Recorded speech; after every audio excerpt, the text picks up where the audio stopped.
Hey guys, I'm here with Pavel Ferreri, who's the IBM Global Cloud Platform Sales. And today we're going to be talking to him about sort of his career life journey. So good to have you here, Pavel. Thank you. Just to kick things off, I've been doing this with everyone I've interviewed. Just want to ask you, what is your favorite food? What is your favorite hobby? And also, what is your favorite movie? Great. I love all kinds of food. I consider myself a foodie, Yeah. so I eat everything. My favorite movie, I would say, would be The Godfather. That you are the second person I've interviewed that has said that. Yeah, it's a great movie. There are many that I like. And then as far as hobbies, I have many of them. Yeah. I still continue to like skateboarding and kickboxing. Well, Tony Hawk's meant to be at this. Yes, Tony Hawk is going to be here. I got the opportunity to meet him last year Wow. at IBM thing in Vegas. Yeah, awesome. It was a great inspiration time ago. Yeah, So those are a couple of my hobbies. I have a few more. awesome. Well, we'll save some of those for later. So I just wanted to ask. It might be not sure how long it's going back. You still look pretty youthful, but going back to when you first studied, where did you study and what did you study and why did you choose that? Yes. So I am happy to know I look youthful. I'm 42 years old. Yeah. And I grew up in Mexico City, so I went to college there. Yeah. I studied communication and public relationships. Yeah. And at that time, I was actually working as a TV host. Wow. For many years. After that, I started a small advertising business. So you don't get nervous in. No, not so much. Yes. Yeah. So I led this advertising business for about 5 years. Yeah. And then from there, I wanted to further my education, so decided to come here to the U.S. to get an MBA. Yeah. So Where did you do that? So I lived in Cambridge, Massachusetts, Wow. and got a double program from the School of Management at Boston College Wow. and Holt International Business School. And from there, I've continued literally every single year. This is that MBA I finished it in 2006. Yeah. And over the past many years after that, every single year I've continued investing in my education. Yeah. So I have a long list of schools and the trainings that I've taken that I don't think is necessary to share here, but I think it's important for everyone to continue investing in yourself And your education. and your continuous learning. It doesn't end when you get your degree. Yeah. It should continue. That's for the rest of your life. awesome advice. And then talk to us about your first role at IBM. So how did you come into IBM and where did you first start? Yes, and I would actually take it a few years before that. So after finishing my MBA, I learned that my technology and technical knowledge was really far behind the average of my classmates from business school. And I got intrigued about it, and that curiosity turned into a very sincere interest and eventually has become my passion. So at the time, in 2006, I set the goal to work for one of the technology leaders. Yeah. And so I got the opportunity to work for Microsoft at the time. Yeah. I worked about 3 years for them, great learning experience. And then I've gone to work for Oracle, for Salesforce. And so in 2015, almost 4 years ago, I proactively looked for an opportunity with IBM. Yeah. I was very, very intrigued with what IBM was doing in the space of artificial intelligence. I had already started to hear about blockchain. Yeah. And I've always considered IBM to be an amazing institution in the industry, right? So the opportunity opened up. I also wanted to move. I was living in Chicago at the time, and I wanted to move to California. Yeah. So IBM gave me that opportunity. Yeah. I was exactly looking for Yeah. sun, palm trees, ocean life. Yeah. And so IBM gave me that opportunity. I started in the hybrid cloud team in 2015. We were selling still some of the older systems like WebSphere, Tivoli Rational, but IBM was starting with Bluemix, what now has evolved into the IBM cloud. Yeah. So I had the opportunity to start selling that. And every year I've had a different role, all within the IBM cloud. So hybrid cloud, and I was part of the industry team for the communications market.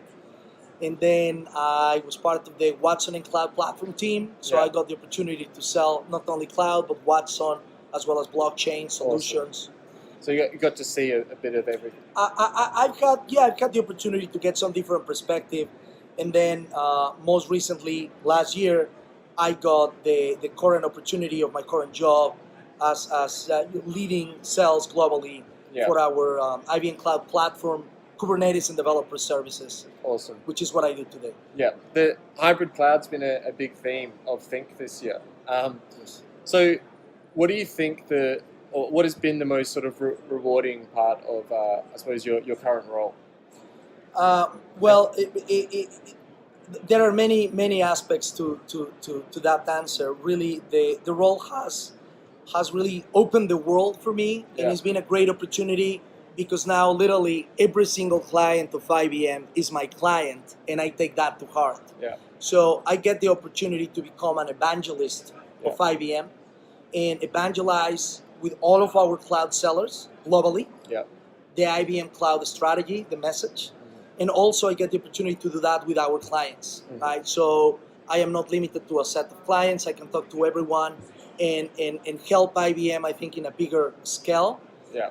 And that's something that I really enjoy doing. So that in itself has been very rewarding, to get the opportunity to work with any possible client and to help the sellers, which I am, and I will always be a seller at heart. Yeah. And also the opportunity to get a bigger perspective on the IBM strategy at the global level. Yeah. Right? So very rewarding role. I'm very grateful to be doing this, and I'm enjoying it a lot. So I suppose where do you see the future of cloud moving in the next 5 years? Well, we're seeing it already, right? And by the way, it's fantastic that IBM is leading the way on that evolution of the cloud, what our CEO Ginny calls the cloud 2.0, the cloud chapter 2 of the cloud, right? So the direction is very clear. The cloud is going into a hybrid, multi-cloud that is open and following on the IBM pillars, secure to the core, right? And where companies are getting the highest levels of management, SLAs.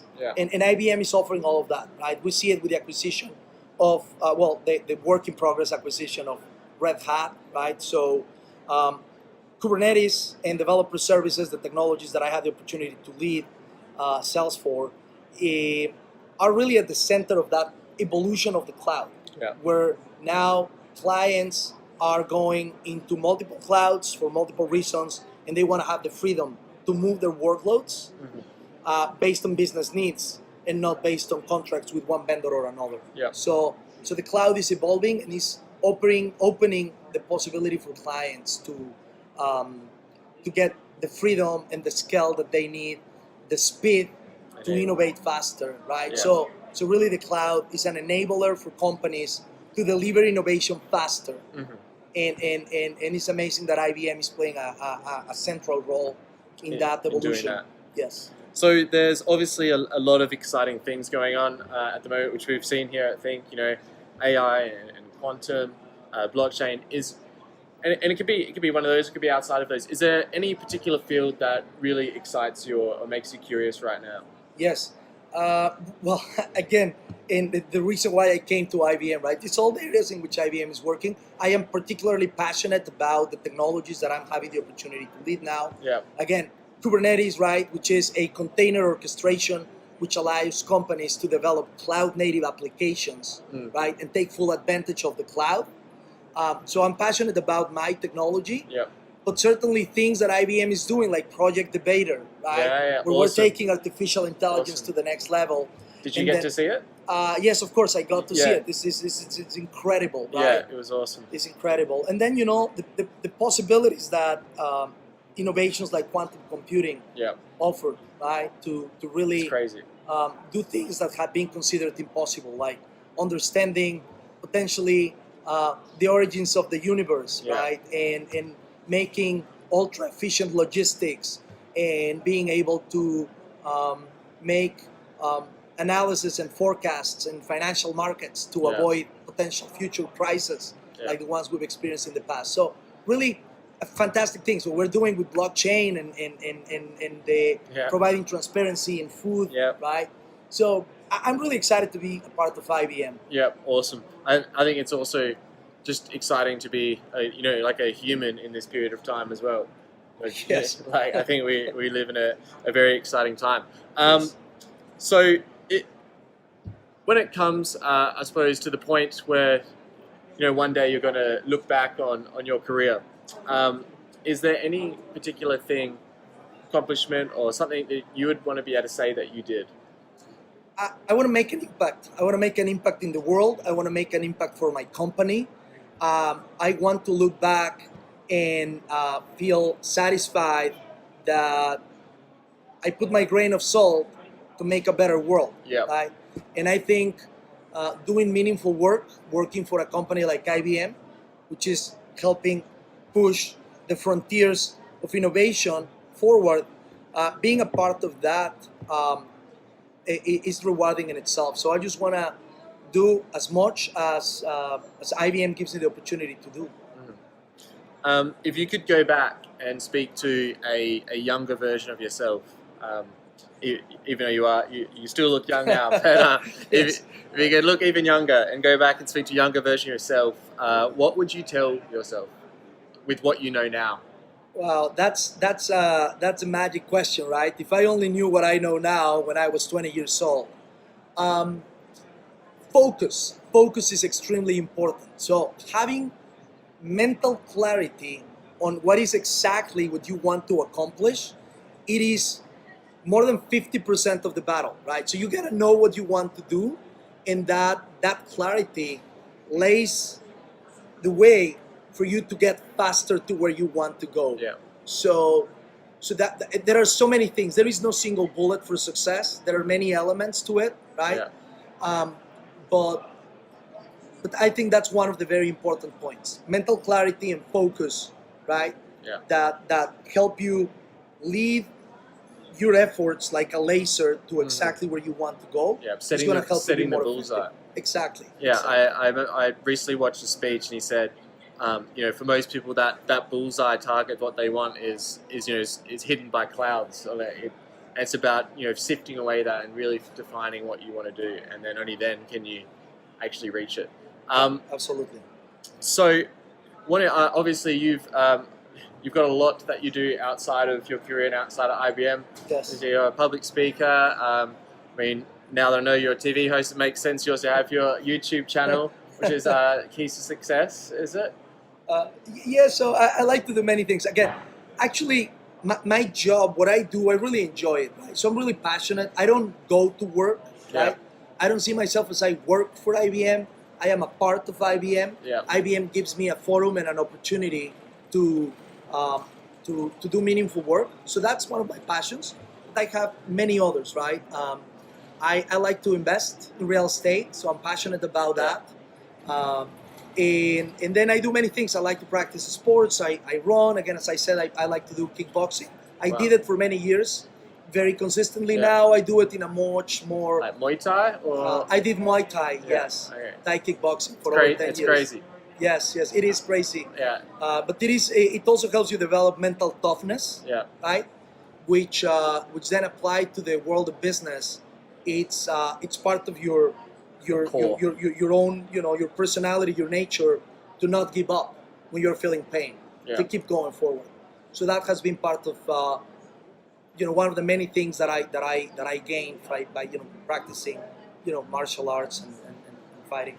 So I have many hobbies. I like to just go out, enjoy, be very social, have many friends, and just enjoy life. How do you find, I suppose, or what's your secret to being able to balance all of those different aspects of your life? Yes, well, again, that's another of those kind of magic questions, right? The kind of the work-life balance. I think there are cycles, right? At certain points, you need to, back to the focus point, you need to sacrifice certain areas to make significant progress in one of them. But then you balance it, right? And then you go back and spend quality time on the other areas of your life. So I think one of the key ways to keep that balance is learning what are the things that are important to you and working on reducing that list. right? Keeping focus on the very few things that are very important to you, and devoting quality time. Sometimes it's not about devoting a lot of time, but it's devoting quality time with the people that matter to you, in the activities that matter to you. Keeping that focus, cutting through the noise, right? Not wasting time is very important to be able to again, when you look back in life, be able to accomplish more in the same 24 hours that everyone has. Right? So, How many hours do you sleep? you know what? I actually prioritize my sleep. Some people pride themselves to sleep 3 or 4 hours. I don't. I actually pride myself that I sleep 7 hours of quality sleep. And so I prioritize my sleep, my health. That's why I like to exercise. My nutrition. Right? So I think I meditate as well. So having a healthy body and mind balance, I think helps you be more effective and productive on the long run, because your professional career is not a sprint, it's a marathon. So you need to keep consistent, sustained, high performance. And in order to accomplish that, you need to be healthy. Very, very important. And I suppose it's very easy to neglect sometimes. You get caught up in work. Just to end things off, if you could only recommend somebody one book to read, I know it's hard. What would that book be? Look, I'm an avid reader. I read in average one book a week. I saw on your So that's about 50 books per year. I read hundreds of years throughout my life. I'm an avid reader. I have some tricks. There are new technologies that enable you to read an audiobook, which I find it actually more interesting than paper, because you get the opportunity to have a conversation with the author. The author narrates the book for you. So when I'm commuting, I'm listening to an audiobook. I also read on paper, so I do both. So I mention this because I don't think there is a one, again, silver bullet for anything, right? There is no one book that is going to make you, make it in life. I think everybody should read a lot, right? Everybody should be continuously reading. But one of those books that has been significant for me was Rich Dad, Poor Dad by Robert Kiyosaki. And even though the title sounds kind of silly, the content of the book is fantastic, and it gives you the foundation to learn how to invest. And that was one of the many books that helped me, encouraged me to start investing in real estate, which now is not only a hobby for me, but is really being something that is part of my financial foundation. So that's a great book that I recommend. There are many more I could recommend. Awesome. Pavel, thank you so much for doing the interview. It's been a pleasure. It's my pleasure as well. And thank you. Enjoy the rest of Think. Thank you. Thank you. You too. Cheers. You don't throw it, right? So that. Yeah, and that's the way you keep it. That's awesome. Fine. So test this, right? So this is an audio test, right? 1, 2, 3, 4. San Francisco, California. IBM Think. See how this goes.